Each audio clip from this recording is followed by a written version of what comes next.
Donc, on reprend la modalité avant votre exercice, c'est-à-dire que on avait voulu illustrer le fait que les appels d'offres sont donc publiés dans les journaux ou en ligne, et on est allé vous faire chercher donc sur les deux sites en ligne pour commencer à vous familiariser un petit peu avec où et comment on trouve des appels d'offres. Donc, pour reprendre, là, en fait, c'est ça. On en était à expliquer les différentes étapes de comment se déroule un appel d'offres et comment y répondre. Donc une fois que vous avez magasiné, ben, c'est ça, vous avez vu que au niveau québécois surtout, ben, souvent ça va être payant ou c'est un abonnement en tout cas sur leur site là pour avoir accès aux appels d'offres illimités, mais en tout cas du côté Québec, ben, c'est ça, souvent il faut débourser un petit montant quand même pour commander l'appel d'offres qui vous intéresse. Ensuite, souvent, ce qu'il va y avoir, c'est que vous allez pouvoir aller visiter le site parce que même si les appels d'offres sont très détaillés, par exemple, si c'est à nouveau le ministère Forêt Faune Parc qui veut faire un aménagement forestier sur un territoire public, ben c'est sûr que dans l'appel d'offres, on va vous donner les spécificités du terrain, on va vous dire que c'est sur tant d'hectares, vous allez peut-être même avoir des photos aériennes en annexe ou des choses comme ça. Mais rien ne vaut quand même une visite terrain pour vraiment avoir une idée concrète du terrain. Les petits accidents, l'état de la régénération, etc. Donc c'est quand même toujours mieux quand il y a possibilité d'aller se déplacer sur place. Ça vous permettra de répondre à l'appel d'offres de façon encore plus précise. Tout au long de ce processus, il peut y avoir des addendas. Donc on l'a vu dans votre exercice de glossaire au début, des addendas, ça peut être des ajouts ou des modifications qui viennent donc de la personne qui lance l'appel d'offres. Puis, par exemple, finalement, il faudrait que les travaux forestiers soient faits dans un délai plus court que prévu. Ils vont faire les modifications à l'appel d'offres, puis changer les délais. Donc souvent, si vous avez commandé l'appel d'offres, vous allez être notifié automatiquement des addendas. Sinon, il faut essayer, j'imagine, de se tenir à jour et d'aller voir si l'appel d'offres n'a pas changé régulièrement. Donc, une fois que vous avez fait votre visite sur le terrain, s'il y avait besoin, là, vous allez pouvoir rédiger votre offre de service. Vous allez ajouter donc un devis. Parce que comme je vous l'ai dit, puis comme on a vu un petit peu en défilant ce qui était demandé, puis on va voir un autre exemple après, c'est sûr qu'on va vous demander, c'est ça, combien ça va coûter un employé, en ressources humaines, en matériel, etc. Donc un devis, pour le moment, c'est pas contractuel, on va dire, ça donne une idée. S'il y en a qui ont une voiture et qui ont déjà eu besoin de l'amener chez le garagiste, parfois vous lui demandez un devis à l'avance pour savoir à peu près combien ça va coûter, mais vous n'êtes pas tenu de faire les travaux si le prix vous convient pas. Je ne sais pas si je suis très claire dans mon explication. Mais bref, avec votre offre de service, c'est ça, vous allez donner plein de détails, encore une fois, que ce soit sur les ressources humaines, matérielles, etc., avec un devis. Et donc toute cette documentation, bien sûr, elle va être analysée. Tous les gens qui ont postulé vont voir leur demande analysée. Ensuite, il va y avoir l'étape de l'adjudication. Donc ça aussi, il me semble que c'était dans votre exercice de glossaire. Adjudication, ça vient de adjuger. On va nommer celui qui remporte le contrat. Et ensuite, le contrat est signé. Et là, le devis, si on peut dire, va devenir plus formel, va devenir ce qu'on appelle un cahier des charges. Et là, par contre, vous serez tenu de coller à ce qu'il y aura dans le cahier des charges et de ne pas en déroger. Là, c'est la version comme finale et officielle du devis, si on peut dire. J'espère vraiment que je suis claire, parce que parler toute seule devant mon ordinateur, c'est assez spécial. Mais si jamais vous avez des problèmes, Richard et moi, on sera disponible en Skype, en Zoom individuel ou quoi que ce soit. Puis là, c'est le premier que je monte PowerPoint de cette façon-là, donc j'espère m'améliorer par la suite. Donc, pour l'analyse des offres reçues, comment va être adjugé en fait les contrats. Donc on va voir selon quels critères on peut choisir de différentes façons. Donc on va voir qu'il y a des grilles de pointage le plus souvent. Je vais vous montrer des exemples juste après. Donc cette grille de pointage, ça va aider à la prise de décision. Et il y a quelque chose qui est très important ici, vous voyez, c'est le troisième picot, refus si les critères sont non conformes. C'est-à-dire que dans l'appel d'offres, vous allez avoir des critères très précis de façon de remettre votre offre de service. Et si vous y dérogez, ben, votre offre de service, ça sera tout simplement pas lue. Parfois, on va vous demander que ce soit version papier dans des enveloppes rangées de telle façon. Parfois, à l'inverse, on va vous demander que ce soit les formats électroniques. Pour les versions papier, il y a une année où j'avais trouvé une offre de service, on vous disait la taille du papier, la taille de police de caractère, la couleur dans laquelle vous deviez écrire, je crois, enfin c'était très très précis. Et donc encore une fois, ben, il faut lire très attentivement les 40, 50, 60 pages de l'appel d'offres parce qu'il faut pas rater la lecture de ces critères-là pour pouvoir y coller et y répondre donc comme il faut, parce que sinon, encore une fois, des critères aussi bêtes, entre guillemets, et simples que la taille du papier, le nombre d'enveloppes, etc., ben votre soumission, elle sera même pas lue de toute façon. Et vous voyez, entre parenthèses, là, je ne sais pas s'il y en a qui ont, de par leur travail, ou si vous faites partie d'associations, ou j'en sais rien, mais qui ont déjà eu des demandes de subvention à faire, c'est ça, on vous dit que le processus est pas mal similaire à des demandes de subvention en général. Donc, l'adjudication, encore une fois, comment on va décider de quelle offre de service est la meilleure et laquelle on garde pour faire affaire avec? Mais il y a plusieurs façons en fait. Puis ça dépend, ça vous sera dit dans l'appel d'offres, comment vous allez être noté. Parfois, c'est tout simplement la soumission la plus basse au niveau d'argent qui sera pris, donc la moins chère, le contrat le moins cher qui sera pris. On dit que c'est ça le critère, puis ça sera ça, le seul critère, la moins chère. Parce que, encore une fois, tout ça... quand c'est des ministères, des municipalités qui lancent tout ce système-là, ben c'est parce que c'est notre argent à nous, en fait. C'est de l'argent public qui est utilisé, donc c'est pour ça qu'il y a une loi qui les oblige à pas faire n'importe quoi, comme on a vu au début. Et donc, parfois, ils estiment que le moins cher pour les contribuables, ben, ça va être le contrat le moins cher tout court. On va voir qu'il y a un petit biais à ça. Deuxième, choix de la soumission qui offre le meilleur rapport qualité-prix. Très honnêtement, quand je fouille dans des appels d'offres, c'est de plus en plus la façon la plus commune que je vois passer. Et les deux exemples que je vais vous donner après, c'est exactement ça. C'est-à-dire qu'ils vont faire un petit calcul avec une petite fraction, un petit rapport là entre la qualité de la soumission puis le prix que coûterait le contrat. Ou troisième choix, il se donne un budget, donc mettons tels travaux, ben, on ne veut pas que ça dépasse 100 000 $. Mais à l'intérieur de ce 100 000 $, ben, on va prendre un peu plus haut parce qu'on a vu qu'en dessous de 100 000 $, on peut faire affaire de gré à gré, donc on va dire 300 000 $. Donc, toutes les soumissions qui vont rentrer dans ce 300 000 $, ben, ils vont prendre celle qui a la meilleure note, tout simplement. Donc c'est trois façons différentes de faire pour choisir quelle est la meilleure, entre guillemets, soumission. Pour revenir à la première, le piège de choisir la soumission qui a le prix le plus bas, c'est sûr que oui, sur l'instant, ça fait dépenser moins d'argent public si on prend un contrat à 300 000 qu'un contrat à 600 000 pour le même travail. Sauf que souvent, si ça vaut 300 000 alors qu'il y en a une autre qui vaut 600 000, c'est peut-être que les matériaux qui vont être utilisés pour gagner de l'argent, les soumissionnaires, ils ont pris des matériaux un peu moins durables, d'un peu moins bonne qualité. Donc oui, sur le court terme, ça coûte moins cher, mais peut-être qu'il faudra refaire ces travaux dans 2 ans, alors que s'ils avaient pris la soumission à 600 000, les travaux auraient peut-être été bons pour 10 ans, selon les matériaux et tout ce qui avait été mis dans la soumission qui faisait que ça coûtait plus cher. À nouveau, j'espère que je suis claire. Sinon, n'hésitez pas à m'envoyer plein de messages Callnet, etc. Et on se fera des rendez-vous Skype ou ce que vous voulez.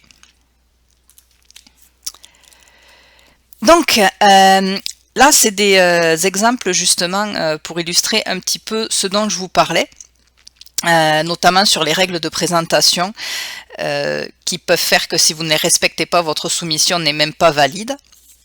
Donc ça, c'est un exemple qu'on va vous mettre disponible sur Moodle. C'est pas un lien avec Milnat, c'est un lien avec l'occupation du territoire, les municipalités. Mais ça vous donne encore un exemple de paperasse à quoi peut ressembler un appel d'offres. Celui-là est un peu moins long que celui de 60 et quelques pages dont je vous avais parlé là quand on regardait ensemble sur le site. Celui-là, il en fait 40, je crois. Mais vous voyez par exemple dans les règles de présentation qu'on vous dit que là, la soumission doit être présentée à 4 exemplaires avec un original, dans des enveloppes, plis scellés, etc.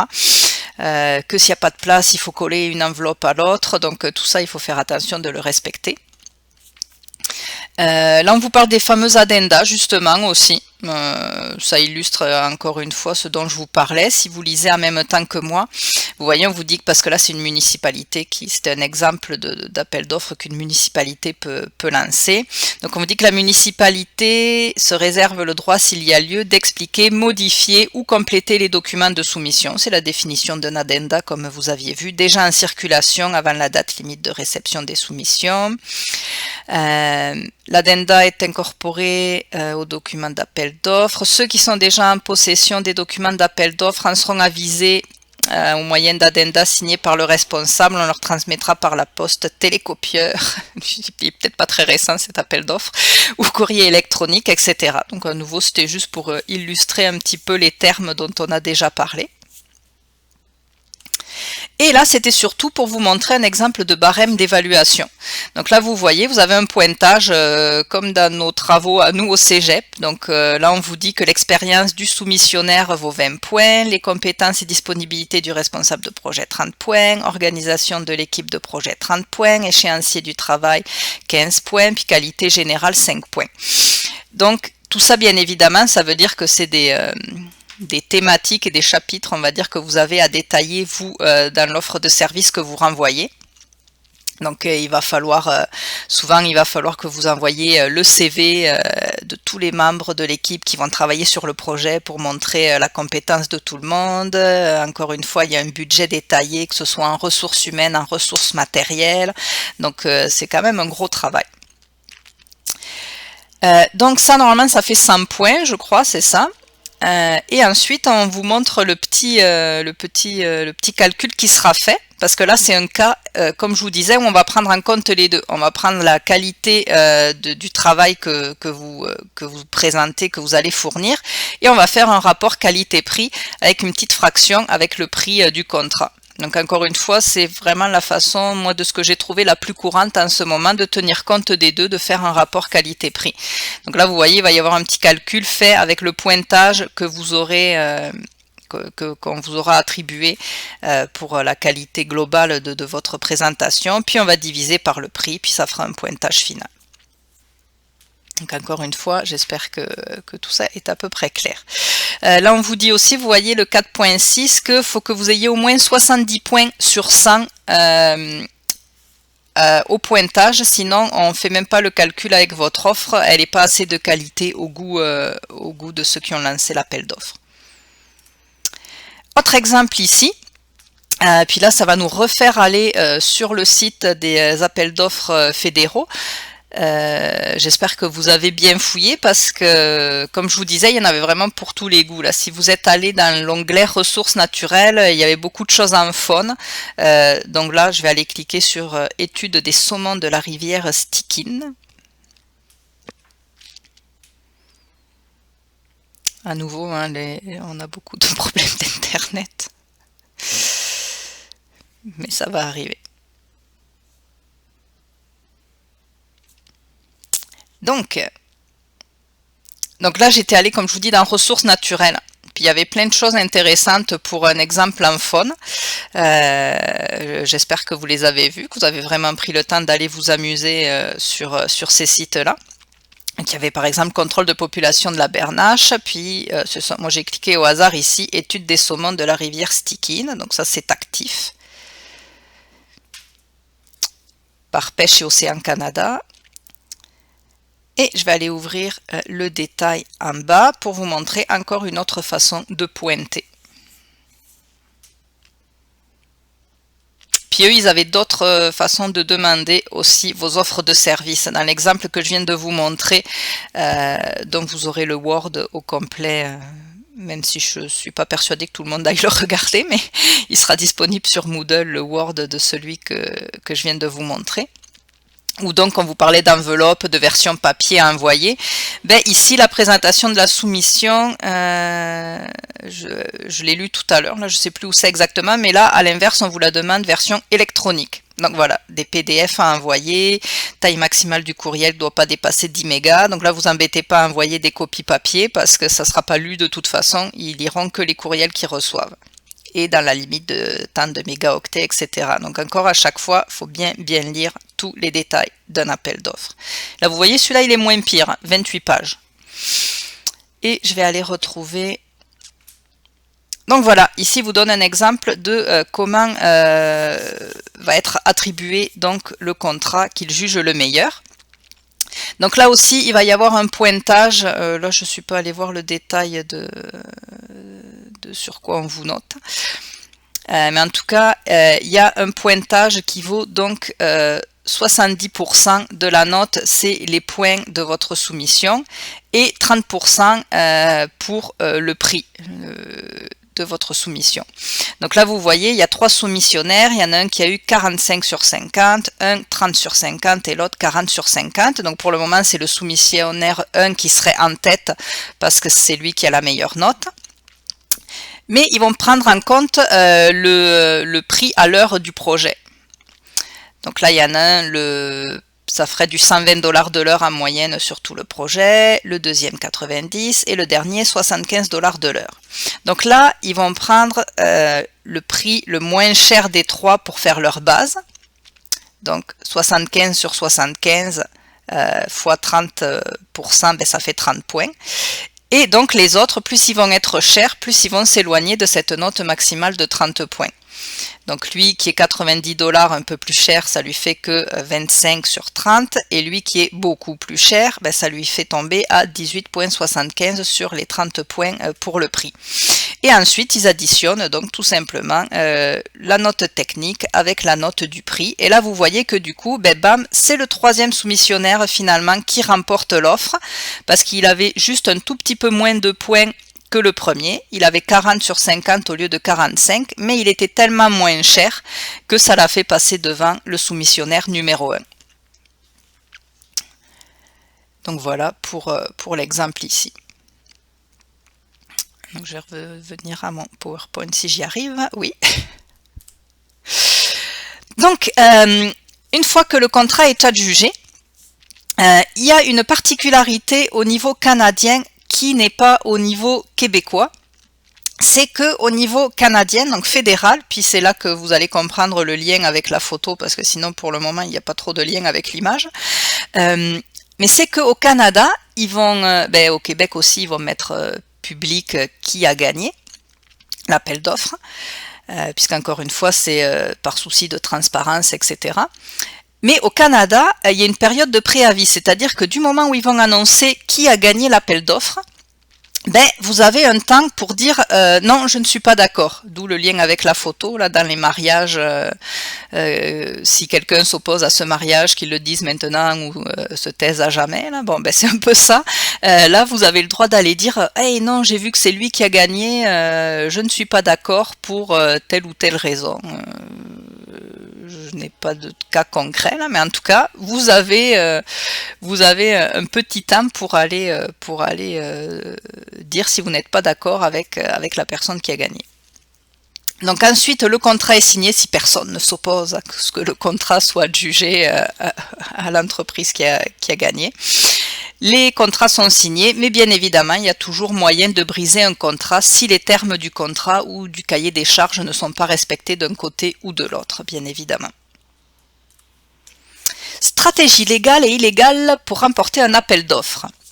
Parce qu'à nouveau, comme j'ai dit dans une partie précédente, s'il y en a qui se tiennent un peu au fait de l'actualité, on entend beaucoup parler de problèmes, notamment dans tout ce qui est construction, que malgré ces lois et malgré tous ces systèmes qui essaient de protéger, de faire que ce soit le plus transparent puis le plus juste possible, ben, il y a quand même toujours des gens qui illégalement essaient de court-circuiter un peu tout ça. Donc, des stratégies légales pour remporter un appel d'offres. Avoir des bons fournisseurs, puis des bons rapports qualité-prix, ben ça bien évidemment que c'est légal. Si vous faites affaire avec des gens qui vous permettent d'avoir du bon matériel, pas trop cher, que vous pouvez vous-même après fournir dans votre soumission, etc., ben, bien évidemment, il n'y a rien d'illégal là-dedans. Proposer un bon rapport qualité-prix, c'est bien évidemment très légal encore une fois. Avoir les bonnes technologies, ben ça bien évidemment c'est légal aussi. Vous travaillez avec des drones qui vous permettent de faire plus rapidement le travail de 3 techniciens sur le terrain, donc ça vous coûte moins cher, vous êtes plus rapide, ça va vous faire des meilleurs points dans les pointages et ça va faire que votre contrat va coûter moins cher, donc vous allez être plus concurrentiel, bien évidemment que c'est légal. Avoir l'expertise, ben ça revient un petit peu à ça. Vous avez des bons employés qui sont experts dans leur domaine, qui sont pointus, qui sont reconnus pour la qualité de leur travail. Ben, bien évidemment que c'est légal. Je pense que c'est assez logique. À nouveau, ça rejoint un peu ce dont j'ai déjà parlé. Si vous avez des bonnes capacités de gestion de projet, vous penserez à moi dans le cours de développement durable, où vous allez voir tout ça. Si vous avez encore une fois des experts en gestion de projet qui savent travailler avec des diagrammes de Gantt pour optimiser leur temps, pour faire un projet plus rapidement mais avec la même qualité, bien évidemment encore une fois que bien s'organiser, avoir des bons rapports qualité-prix, avoir du personnel compétent, bien évidemment tout ça c'est légal. Je me répète beaucoup, j'en ai conscience. Stratégie illégale, parce qu'encore une fois, ça arrive malheureusement très fréquemment dans l'actualité qu'il y ait des contrats attribués de façon un peu louche, etc. Donc il y a des choses qui sont interdites pour remporter un appel d'offres. L'intimidation, bien évidemment. Si vous menacez d'aller casser les genoux à coups de pelle à vos concurrents, si ils osent proposer une offre de service sur un contrat que vous voulez remporter vous aussi, je pense que je n'ai pas besoin de vous préciser que c'est illégal. Mais ça existe, hein. Donc c'est pour ça que j'en parle. La corruption, donc c'est ça, aller payer quelqu'un pour qu'il vous fasse gagner l'appel d'offres, ou aller payer un concurrent pour qu'il ne se présente pas à l'appel d'offres pour vous laisser le champ libre. Tout ça c'est illégal, mais ça existe aussi. La collusion, alors la collusion c'est un peu plus subtil et moins facile à déceler, on va dire, parce que la collusion, en fait, les gens ils vont s'entendre entre eux à l'avance. Donc il n'y a pas forcément de l'argent qui circule comme de la corruption, ou encore une fois, très concrètement, on pourrait... ça c'est l'image un peu des films, là, une mallette en cuir pleine d'argent. Je pense qu'aujourd'hui ça se fait par virement bancaire un peu plus discret, mais bref, en tout cas, blanchiment d'argent et tout ce que vous voulez. Mais la collusion, il n'y a pas forcément d'argent qui circule, donc encore une fois, c'est pas forcément facile à déceler. La collusion, par exemple, il y a les 3-4 personnes qui veulent... les 3-4 entreprises qui veulent postuler à l'appel d'offres vont aller ensemble au restaurant, vont se faire un petit repas et discuter entre elles de comment s'organiser. Donc par exemple, il y en a une qui va dire cette fois c'est moi qui veux le contrat.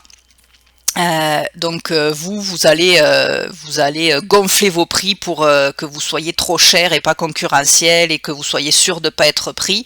Moi par exemple, mon contrat pour le moment là je pense le demander pour 500 000 $. Donc vous, je voudrais que vous fassiez une soumission qui monte à 700 000 à 1 million.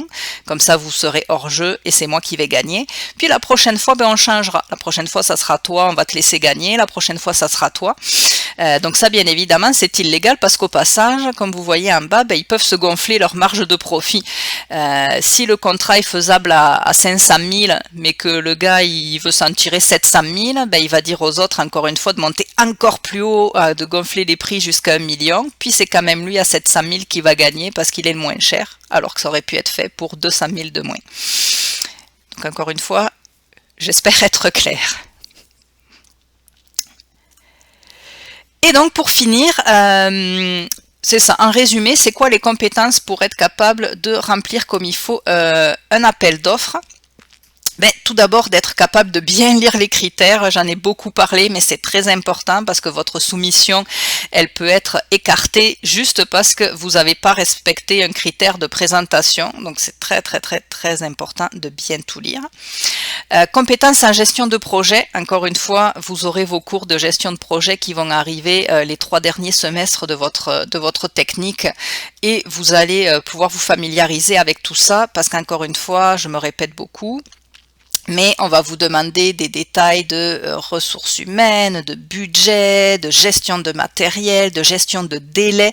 Donc tout ça, c'est de la gestion de projet pure et simple. Et encore une fois, c'est vous, en tant que technologue terrain, qui allez être capable de répondre à toutes ces questions et pas la secrétaire dans le bureau ou même le biologiste, etc. Le matériel à utiliser, le temps que ça va prendre, la main-d'œuvre, c'est vous, en tant qu'ouvrier terrain, qui savait tout ça, qui avait ces expertises-là. Capable d'évaluer des coûts, encore une fois c'est lié avec la gestion de projet. Puis en général c'est ça, on rajoute aussi, parce que le but c'est que vous fassiez des profits, hein. Si vous répondez à un appel d'offres, c'est pour travailler puis pour gagner de l'argent, donc en général on rajoute un 10% pour que vous ayez quand même un peu de profit.